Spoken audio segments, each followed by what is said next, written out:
For the royals, tradition is everything.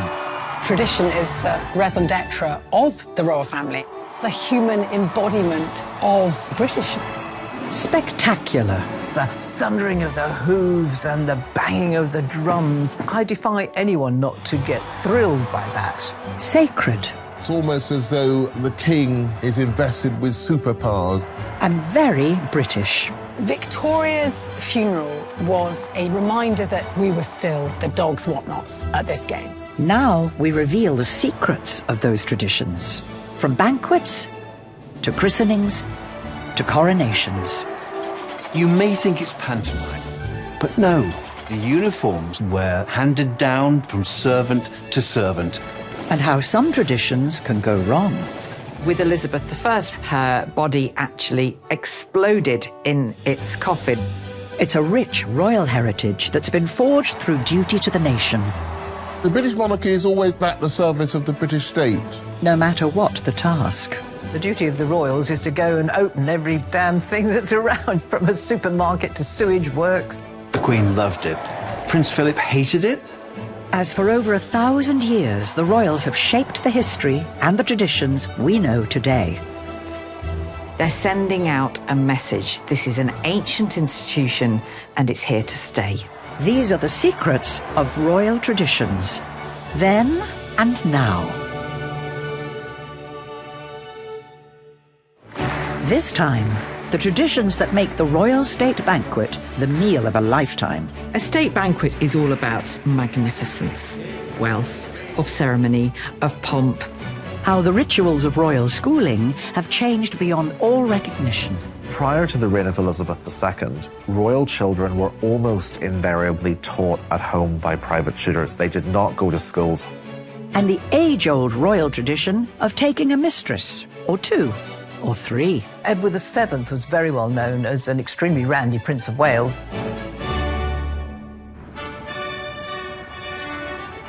Tradition is the beating heart of the British royal family.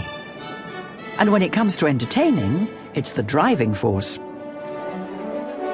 Because whenever a foreign dignitary is hosted on a state visit, the monarch puts on a show-stopping centerpiece of royal hospitality steeped in centuries of tradition.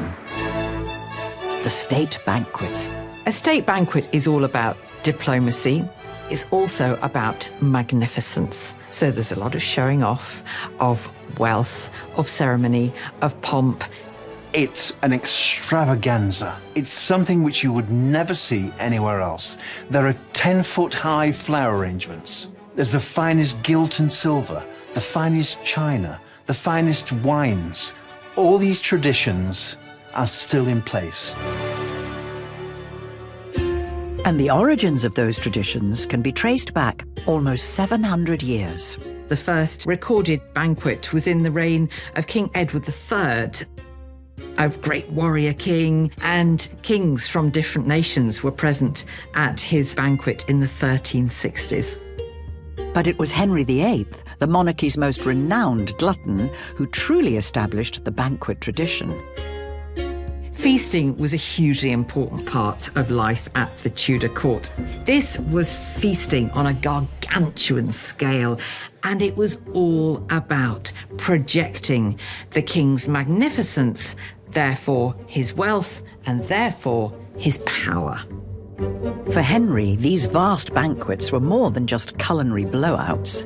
It was a way to remind everyone who was in charge. There were always plots. There were always conspiracies. Maybe some of them were imagined by Henry, but some of them were very real. He started to make some very real enemies, and we see him exerting his control. A culture developed where people would slip away to have dinner by themselves in some dark corner. Henry insisted that his courtiers came to the hall to dine, that they were under the king's watch, and they understood their place in the pecking order. Nowadays, royal banquets might be less about thwarting conspiracies, but they still serve up a vivid reminder of the power and permanence of Britain's monarchy. Starting with the table. The table, which is horseshoe-shaped, it's actually half a dozen different bits of table 160 feet in total, and that takes about 6 people, half a day to put together. And once the table is out, the palace staff start the 2-day-long job of laying it. And this is where tradition truly shines. The spectacular showcase of centuries-old cutlery and glassware leaves no one in any doubt as to who the real VIP in the room is. It needs to be an occasion to remember. And one way of ensuring an occasion is worth remembering is to bamboozle them with so much gilt. The gilt in question is a family heirloom from 1811. Originally created for George IV and appropriately titled the Grand Service. This is a 4,000-piece dining set. And when I say dining set, it's including everything from candelabra, the great sort of set pieces on the centre of a giant banqueting table. Up next is a staggering collection of glassware, creating an unsuspecting trap for those who are new to this. You consider there could be 5 glasses on each place setting for 150 guests. Can you imagine? 750 glasses on the table. I think anyone unaware of the system would think they'd have to drink from every glass. They probably wouldn't get up from the table. The art is to take a little sip of everything and never finish what's in your glass. The royal banquet flaunts the best of Britain and Britain's wealth to smooth and nurture international relations. But another centuries-old tradition is far more secretive and was less about nurturing relationships, more about complicating them. We are talking about the great tradition of the royal affair. Royal marriages are made for politics and dynasty, not for love. Therefore, it's perhaps not surprising that affairs are part of royal tradition as well. This is something that has been going on for centuries. One of the most philandering royals was actually King Henry I. He is the youngest son of William the Conqueror, and he had no fewer than 20 illegitimate children, more than any other that we know about in royal history. Historically, affairs have been an acceptable, even respectable, ritual of royal life. With women like Lily Langtry and Nell Gwyn becoming household names in their own right. In the 1700s and 1800s, being a royal mistress was actually an official position. Everybody knew that's what you were. You were paid a salary as mistress. And the mistresses of George II, for example, would also receive a pension when they retired from that position. But in the later 20th century, as social attitudes changed, so did our feeling towards royal infidelity, making this royal tradition very unpopular. Charles and Diana are the worst and best example of that, with tragic consequences, because British society had changed. So infidelity was no longer tolerated. You could no longer just have a mistress on the side. That wasn't acceptable. This posed a problem for the then Prince Charles in 1993, when his affair with Camilla Parker Bowles hit the press. And following Diana's tragic death in 1997, the family hit a new low. People were devastated by Diana's death, and they blamed Camilla. Camilla was one of the most unpopular women in the country. And the late Queen also, it seemed, had a change of heart about royal adultery and sided with her subjects. The Queen was distancing herself from this woman to protect the integrity of the crown and to support the throne. But with Charles determined to follow his heart, a rift developed that threatened the future of the monarchy. Camilla was, as he famously put it to one of the Queen's aides, non-negotiable. While the tradition of the royal mistress had long been tolerated, it seemed the idea of a mistress turning queen was still a bridge too far. But Charles was not giving up, and 2 years later, he saw a chance to break the deadlock. In 2000, Charles held a birthday party for his cousin, King Constantine of Greece, and he invited the Queen. He also invited Camilla. And the Queen knew perfectly well that Camilla would be at the party. The Queen was going to find it very difficult to decline an invitation to King Constantine's party, and that meant she'd had to go literally step inside Highgrove, which by then was very much Camilla's domain. As 100 VIPs arrived for an organic barbecue lunch, the stage was set for this make-or-break summit. I believe that they shook hands, Camilla curtsied, they had a brief chit-chat together, and then they went their separate ways to different tables at the lunch. Though secretive, the meeting was clearly a success. What they talked about, what happened, we don't know very much, but it was a significant moment in that whole campaign to make Mrs. Parker Bowles, as she still then was, acceptable to the public and ultimately a potential bride for the Prince of Wales. In 2005, their marriage was blessed in St George's Chapel, Windsor, with the Queen and Prince Philip in attendance. Camilla has been hugely important to him for many, many years, and he relies quite heavily upon her. She's a strong woman, and she gives him confidence. 2 months later, Camilla made her first ever appearance on the Buckingham Palace balcony. A tradition that revealed for the royals she had shifted from mistress and outsider to being at the heart of the family. Coming up, how the tradition of royal education made Charles's early life a living hell. He's bullied in the dormitories. He is miserable. What happens when the age-old custom of taking a mistress backfires? She spent $500,000 on gambling, and jewels raided the exchequer. Gyrus John Evelyn called her the curse of the nation. And how one royal kicked against the normal traditions of regular timekeeping. To have your own country house is one thing, but to have your own time zone, that's something else.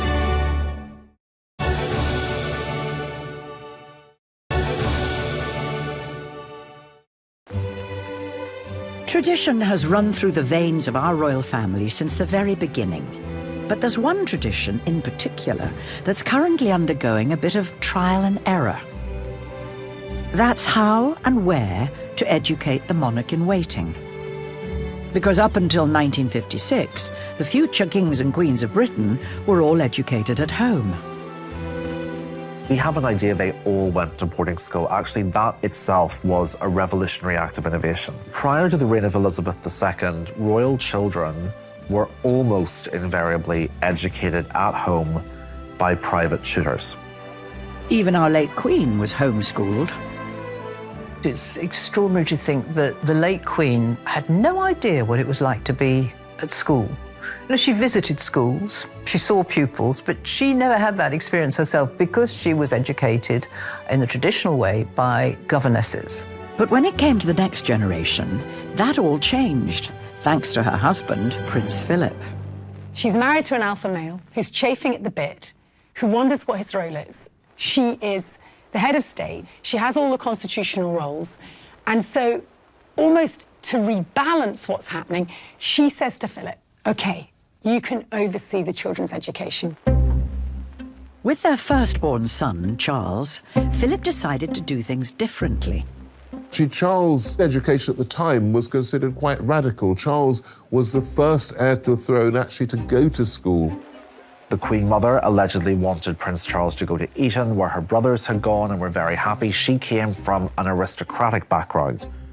And by the time she was born, it was much more common for aristocrats to go to the boarding schools.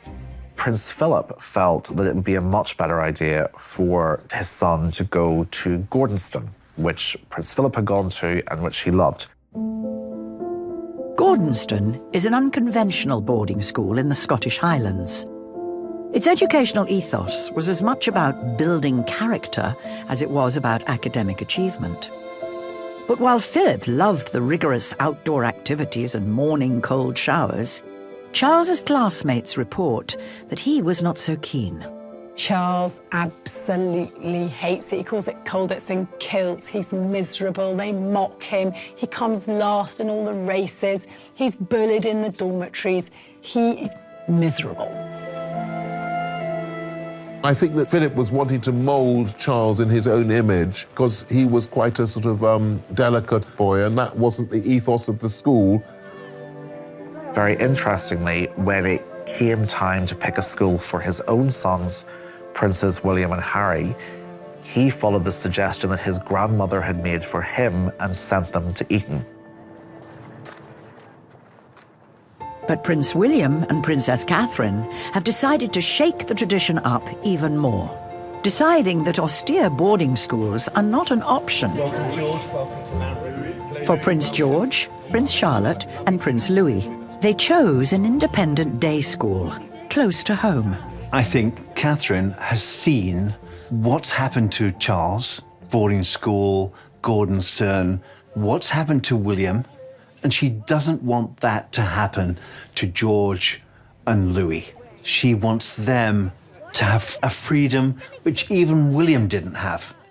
They're doing things their way. They're wanting to be normal. It seems that despite Philip's efforts, boarding school is one royal tradition that was never destined to catch on. They are such a tight family unit, and they're wrapping their kids up in this bubble of security and love. Some previous royal children have not experienced that. And I think it's great that they've broken with tradition in sending them to co-educational schools and keeping them together. We know how much they love their kids and are very hands-on parents, so why send them away? They are given the chance to live a life, one which is not inside a cage. Not every future king or queen was a star student. Fortunately, those who weren't could embrace another unspoken royal custom: a playboy lifestyle. Charles II was notorious for his overspending, and George IV was despised by his subjects for overindulging in anything that took his fancy. But the reigning champion of royal playboys is Edward VII, also known as Dirty Bertie. Edward VII was very well known as an extremely randy Prince of Wales, and then as king, he had various mistresses: Lily Langtry, Alice Keppel, who, of course, was the great, I remember how many great-grandmothers of Camilla. He was definitely one who was deeply unfaithful. I was kind of smiling about it, but actually it's really quite despicable, isn't it? Edward took his louche behaviour out to the country, when his mother, Queen Victoria, bought him a home in the Norfolk countryside. Sandringham. Sandringham is a kind of training ground for this king-in-waiting, and if you take the boy out of the city and instead make him the leader of country pursuits, you need a whole bunch of activities. You need shooting, you need balls, you need to have dinner with them. Now, he's good company, and quite quickly this becomes known as the best weekend out in Britain. Along with all the fun, there was plenty of luxurious dining. So much dining, in fact, that putting on a bit of weight when visiting Sandringham wasn't just expected, it was compulsory. What Edward really liked to do was to weigh his guests before and after their weekend at Sandringham. Needless to say, after a weekend of 12-course meals, and 5 of them a day, most of the guests found that they had put on a few pounds, which apparently pleased the prince greatly. But Sandringham became most famed for another royal tradition: shooting. He built this enormous game larder, the biggest one in Europe. And after beginning with about 800 birds a season, the bag, when Sandringham was at its height, could number up to 20,000 birds. With that many birds to shoot, there just weren't enough hours in the day. But when you're king, that's not a problem. Because he depended on the daylight for his shoots. Sandringham time was set half an hour before GMT and operated independently of Greenwich. It remained that way until 1936. To have your own country house is one thing, but to have your own time zone, that's something else. Finally taking the throne in 1901 did little to stop Edward's more questionable pastimes. But another royal tradition gives most of our newly crowned monarchs pause for thought. Because for nearly 500 years, the king or queen has held the traditional role of the supreme governor of the Church of England and defender of the faith. There is something so schizophrenic about how we acquire this title, Defender of the Faith, and how it's gifted to our monarchy. Henry VIII begins his reign muzzying up to the papacy. He writes the Seven Sacraments against Luther, the German man who comes to embody the Protestant Reformation. And he is rewarded with the title Defender of the Faith. And the irony is, in a couple of decades' time, Henry has had an almighty bust up with Rome because they won't grant him his divorce, and he's separated from the Catholic Church. He reclaims in 1544 the title of Defender of his own faith, the Anglican faith. For the late Queen, religion was a central part of her life. Without a doubt, in her own quiet way, the late Queen was a devout woman. She was contemplative and she was committed, a committed Christian. It was a faith that was instilled in her from childhood. Elizabeth II's mother was a very devout practicing Christian. She grew up every morning going into your mother's bedroom for breakfast when they would read a chapter of the Bible to each other. She would say her prayers at her bedside every night. She brought up Elizabeth II and Margaret to do the same. And she used to say, try to pray clearly, God's listening. So the idea that the supreme governorship is something that ties with the monarch's personal faith is something that seems to be pretty obvious. King Charles has now taken on that position. But the role of religion in British life has changed. He's a committed Anglican Christian. Yes, he says his prayers. Yes, he was brought up with conventional parents who absolutely bought into the Queen's role as the defender of the Anglican faith. But he is also cognizant of his role as a more modern king, a more inclusive king. In keeping with a changing Britain, King Charles has adapted the traditional role to champion the right to all religious belief. And the Prince of Wales said that he would be equally happy being known as Defender of Faith rather than Defender of the Faith, which is the title that had been held since Henry VIII. One of his, I think, great strengths is his ability to see and understand and support otherness, difference, and to bring it into the fold and to see it instead of weakness as strength. Embracing a faith-based lifestyle helped Charles transition to becoming our king and a moral compass for the nation.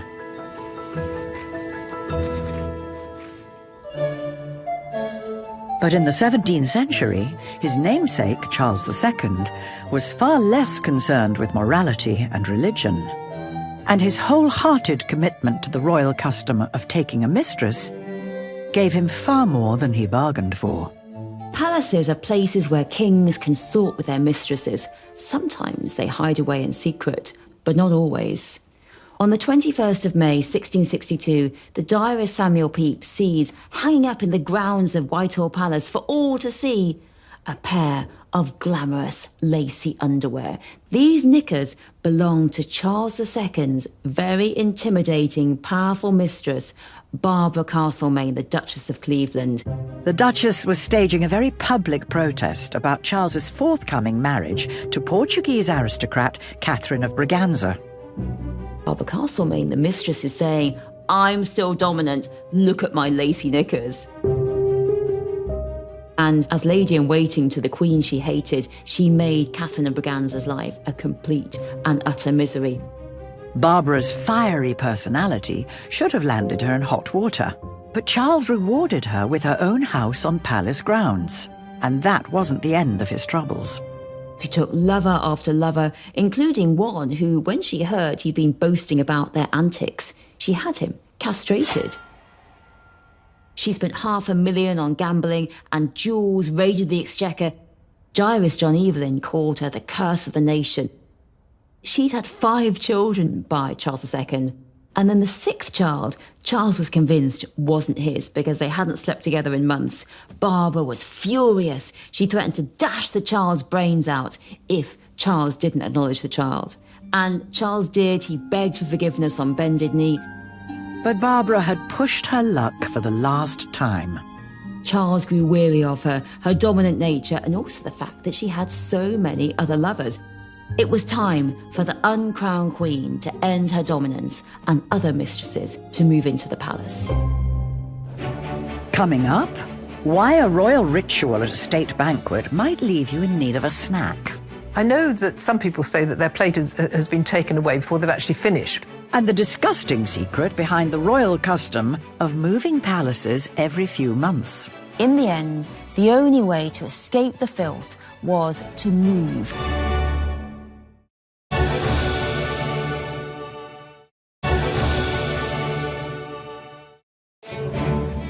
The opulent traditions surrounding a royal state banquet date back hundreds of years. But the expertly laid table for 170 guests is just one of the many rituals on display. It's an occasion that requires a strict dress code for guests and staff alike.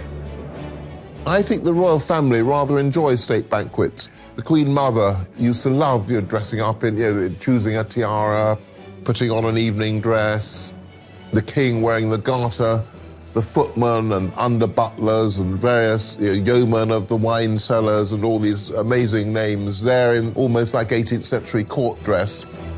There is one element of the traditional attire, however, that the late Queen banished.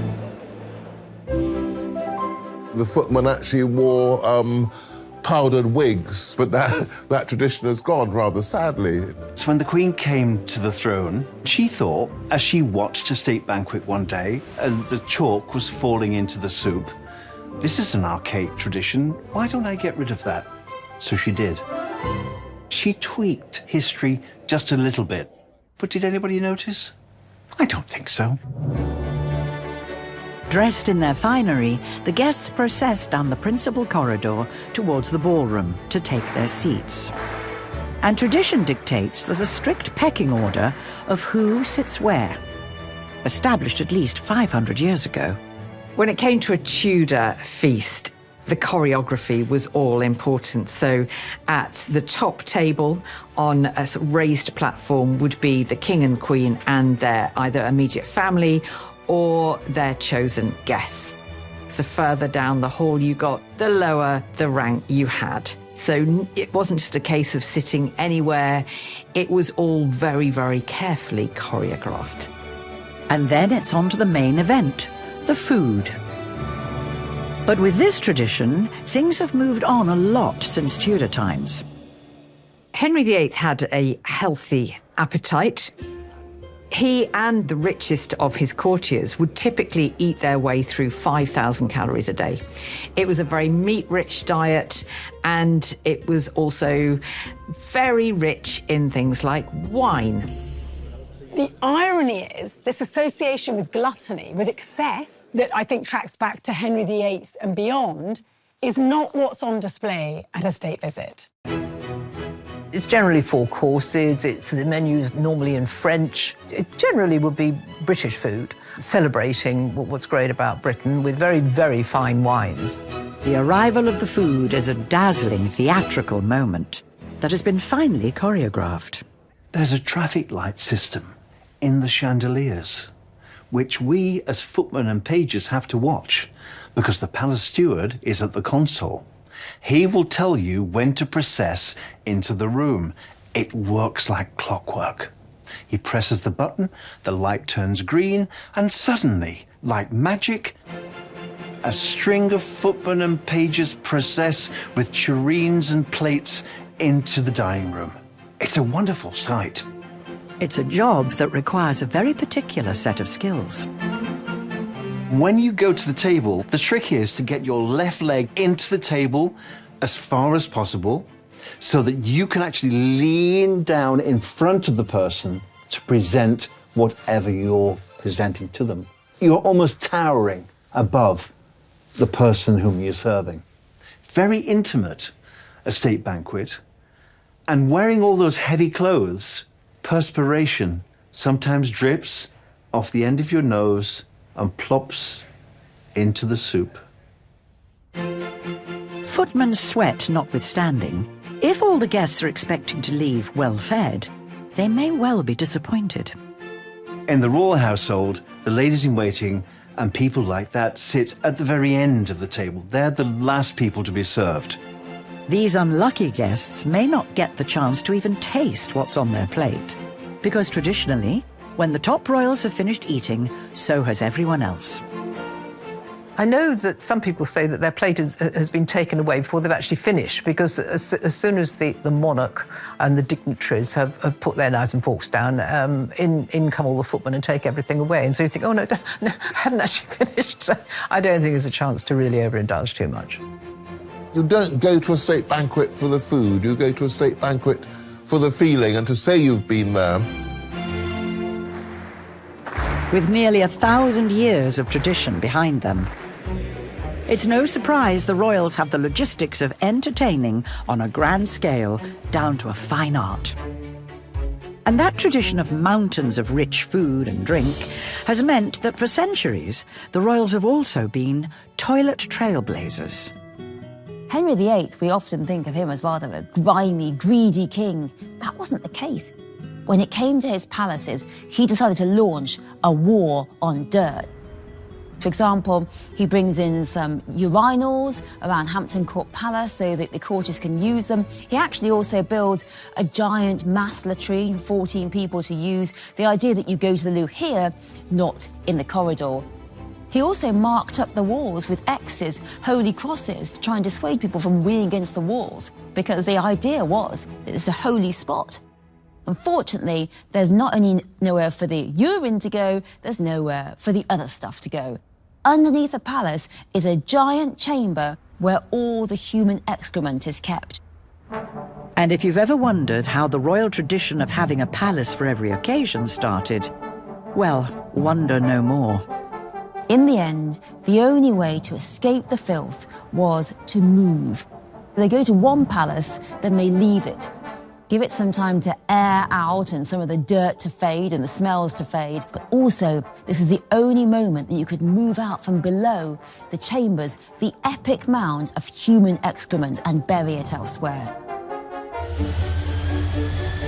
Whether it's hopping between residences or visiting their subjects, the royal family are often on the move. And with travel comes tradition and a touch of luxury. For starters, there's the royal train, not your average intercity. It has its own livery, a claret colour, and it's a dining car, sleeping accommodation, and a lounge area. There are his and hers beds for couples, because God forbid a married couple should sleep together. And there's a 12-person dining room. It's pretty luxurious. It's like dark woods and tartans and dark materials, so that's nice. The royals have been riding the rails since 1842, when Queen Victoria started the tradition as the first British monarch to travel by train. And some believe the railway played a role in the selection of Sandringham House as a new home for her playboy son, Prince Edward. This is Wolferton. It's one of 13 villages in the northwest corner of the Sandringham estate.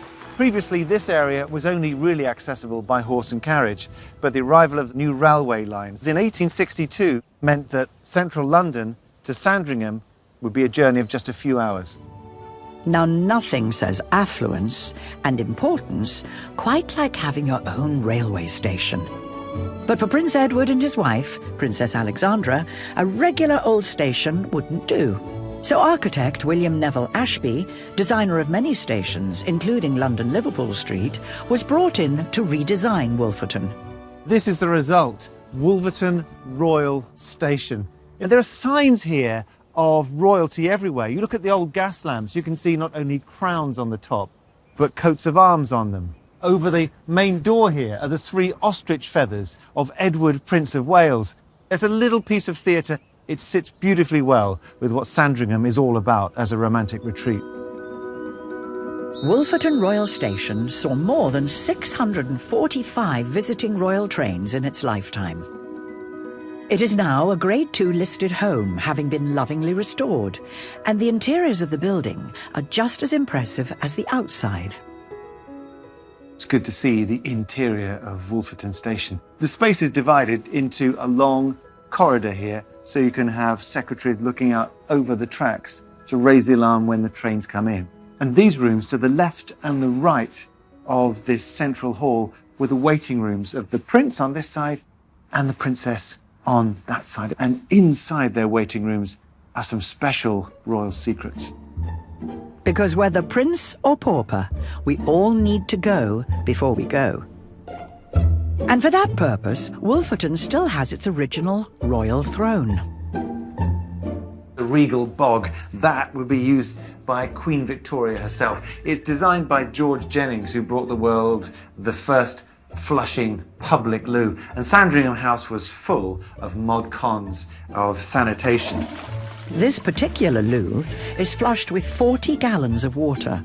That's 2 baths full, an innovation thought by historians to be an early air purifier. That volume of water plunging down into the loo would suck the contents out, and all of the air from the room follows it out as well. So in the age before mechanical fans, it meant that not just the toilet, but the air was cleaned when the royal person left the premises. Unfortunately, this is one royal tradition that wouldn't make it into the 21st century, as the last train departed Wolferton in 1969, making this regal convenience a thing of the past.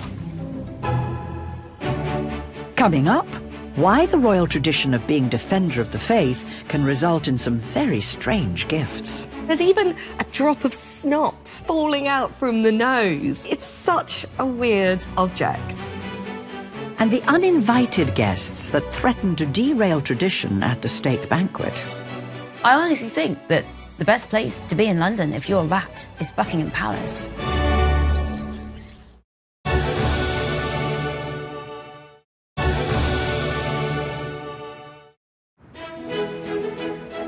A royal state banquet at Buckingham Palace is an occasion steeped in historic tradition. From the expensive silverware to the impeccably trained footmen, the aim of the game is pomp and perfection. But Buckingham Palace, for all its grandeur, harbours a dirty little secret. Rats. Buckingham Palace has definitely got a rat problem. When Queen Victoria moved to Buckingham Palace as Queen, she was shocked by how many rats there were. The rats treated Buckingham Palace like their own personal playground, and when Victoria moved in, she tried to put a stop to it, and really it ended up being a bit of a battle. It got so bad that Victoria had to appoint her own rat catcher. And this was Jack Black, whose title was VR, Rat and Mole Catcher to Her Majesty. And he really was the rat whisperer. I think that Victoria really hoped that he would exterminate the rats for good, but I'm afraid he didn't. The rats continued to plague Buckingham Palace throughout the reigns of all the monarchs. And in World War II, the Queen Mother used to use the rats as target practice. As recently as 2019, exterminators were called in because rats were seen tearing through the royal kitchens. I honestly think that the best place to be in London if you're a rat is Buckingham Palace. There's lots of food, there's lots of hidden places, there's lots of holes because it's such an old house, so rats have a good time in Buckingham Palace, and they historically always have. So if you ever go to a state banquet, you never know, there might be a couple of rats lurking under the floorboards. Rats aren't the only rebellious royal residents. The traditional role of monarch as head of the Church of England dates back to Henry VIII, when his notorious split with the Catholic Church sparked a 400-year-long rift between Crown and Pope. Ironically, it was Dirty Bertie, Edward VII, who sought to repair ties with Rome, sparking a new tradition championed to this day by our own King Charles. It also revived the traditional gift exchange, a historic custom from Henry's time that led to one of the oddest presents ever given to a royal. The horned helmet is one of the strangest things in the whole royal collection. I mean, it looks like something that's come out of a rather bad horror movie. You certainly wouldn't expect it to be owned by Britain's most infamous monarch. Well, it was gifted to King Henry VIII by the Holy Roman Emperor Maximilian I in 1514. It was made by one of the world's most renowned armourers, Konrad Sussenhofer. This was part of a really fascinating tradition in the 16th century of one ruler giving a gift to another as part of a diplomatic mission. It would have looked a lot blingier, a lot shinier. It would have had velvet cloth covering it and silver gilt panels on the face area. Look closely and you'll see some extraordinary handiwork. There are incredible details that have been worked into the surface of the metal. Things like crow's feet around the eyes. You've got stubble, you've got these strange little teeth, and there's even a drop of snot that's sort of falling out from the nose. It's such a weird object. And then, almost to add a bit more comedy value, it wears a pair of rivet spectacles. Now, was this because Henry VIII was known to be a bit short-sighted, or was there another reason to this? The helmet's horns pose another mystery. Perhaps the most important aspect of this helmet are the two ram's horns that are on either side. Now, symbolically, the ram is not a good symbol. They are representative of the devil. Some speculate that the horns are a later addition to the helmet, maybe by Henry himself as a snub to the church. Or maybe it's sending another secret message.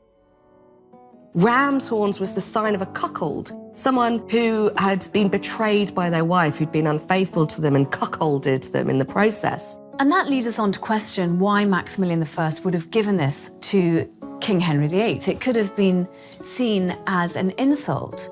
I don't think there's any insult intended with this gift. What I think it was meant to be was a way of adorning the king's fool, so the fool would look magnificent and complex when he came out to perform. And of course, remember what the role of the fool is in a royal court. They are there to remind the monarch to remain humble, to remain connected to his people. So in that respect, the helmet becomes quite symbolic. From their religion to their education, from their private lives to their public events. The British royal family are the masters at blending old and new traditions to show the world just how powerful they are. And that, like the traditions they champion, they are here to stay. There's something very, very distinctive and unusually British about both the monarchy and its incredibly elaborate traditions. And I think that's of universal interest. And I think they're the biggest British brand. Next time, how new traditions have made the Windsors' weddings the biggest and the best. I mean, what do you want on your honeymoon? Sun, sand, sea and sex, and I guess that's what they had. The centuries-old tradition that proved too much for Prince Philip and Princess Margaret. Margaret thought that every town in London, people rocking up for debutante balls. And how the royal tradition of horseplay made the macho sport of polo essential. I think there's a sort of Jilly Cooper element. The ladies watching this sort of very butch and masculine sport, and it's all quite sexy.